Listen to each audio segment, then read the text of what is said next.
बिहार की राजनीति में इस बार कुछ ऐसा हुआ जिसने हर किसी को चौंका दिया। महागठबंधन, जिसकी उम्मीदें आसमान छू रही थी, वो 35 सीटों तक ही सिमट कर रह गया और एनडीए ने 202 सीटों के साथ इतिहास लिख दिया। आखिर कहां चूक हुई? कौन सी वो 5 बड़ी वजह थी जिन्होंने महागठबंधन को बुरी तरह डुबो दिया? आज हम आपको बताने वाले हैं पूरी की पूरी अंदरूनी कहानी, झगड़ों से लेकर गलत फैसलों तक और टूटते भरोसे से लेकर फीके कैंपेन तक। तो चलिए वीडियो में बढ़ते हैं आगे। बिहार विधानसभा चुनाव में महागठबंधन का प्रदर्शन इस बार रिकॉर्ड स्तर पर निराशाजनक रहा।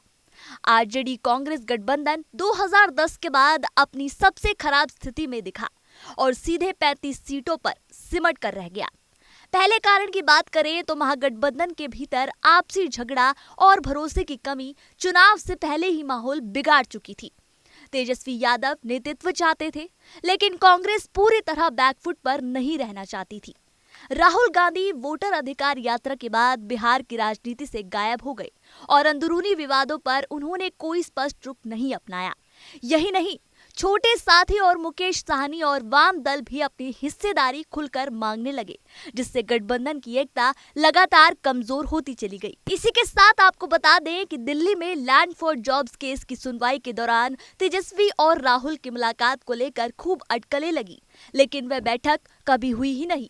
तेजस्वी के नाराज लौटने की खबरें बाहर आई और सीट बंटवारे से शुरू हुआ विवाद इतना बढ़ गया कि हर पार्टी अपनी अलग कैंपेन चलाने लगी। इसका सीधा असर कार्यकर्ताओं पर पड़ा और वोट ट्रांसफर की पूरी रणनीति ध्वस्त हो गई। दूसरी बड़ी वजह बनी तेजस्वी यादव को सीएम फेस बनना।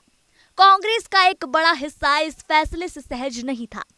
तेजस्वी पर जंगलराज और भ्रष्टाचार की पुरानी छाप थी, जिस पर प्रशांत किशोर बार बार सवाल उठा रहे थे। कांग्रेस ने अशोक गहलोत तक को भेजा, मगर तब तक आरजेडी पूरे पोस्टरों पर हावी हो चुकी थी, जिससे स्पष्ट संकेत गया कि फैसला थोप दिया गया है। फिर मुकेश साहनी को डिप्टी सीएम बनाने की घोषणा से मुसलमान वोटरों और महादलित समुदाय दोनों में भ्रम और नाराजगी फैल गई, जिसका लाभ एनडीए ने अपनी टारगेटेड कार्यक्रमों और योजनाओं के जरिए उठाया। तीसरी वजह थी गांधी परिवार का फीका कैंपेन और राहुल तेजस्वी की कमजोर trading. Rahul Gandhi Latin America यात्रा से लौटे तो चुनाव का आधा समय निकल चुका था। संयुक्त रैलियों की संख्या बेहद कम रही और भाषणों में नया राजनीतिक नैरेटिव दिखाई नहीं दिया। उनके कुछ स्टंट जैसे खगड़िया में मछुआरों के साथ पानी में उतरना कई लोगों को चुनावी गरिमा के खिलाफ लगा। प्रियंका गांधी भी इस बार बिहार में कोई खास माहौल नहीं बना सकी। और चौथी बड़ी वजह बनकर उभरा एसआईआर यानी वोट चोरी वाला मुद्दा, जिस पर कांग्रेस पूरी तरह अटक गई। राहुल गांधी की प्रेस कॉन्फ्रेंस और वोटर अधिकार यात्रा ने शुरुआत में खूब शोर मचाया, लेकिन इसका लोकल राजनीति पर कोई ठोस असर नहीं पड़ा। आरजेडी नेताओं का आरोप रहा कि इस यात्रा में हजारों कार्यकर्ता लगा दिए गए, जिसमें जमीनी कैंपेन कमजोर और बिखरा हुआ दिखा।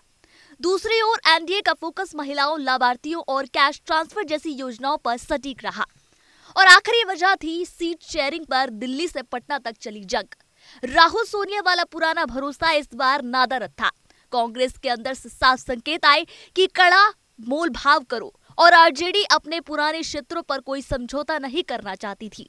नतीजा ये हुआ कि दर्जन भर सीटों पर दोनों पार्टियां एक दूसरे के खिलाफ ही उम्मीदवार उतार बैठी। इससे महागठबंधन का पूरा फ्रेमवर्क बिखर गया। जमीनी स्तर पर कार्यकर्ता पूरी तरह विभाजित हो गए। बिहार की राजनीति में अगले कुछ महीने बेहद अहम होने वाले हैं। जुड़े रहिए, क्योंकि हम आपको हर अपडेट सबसे पहले और सबसे गहराई से पहुंचाते रहेंगे।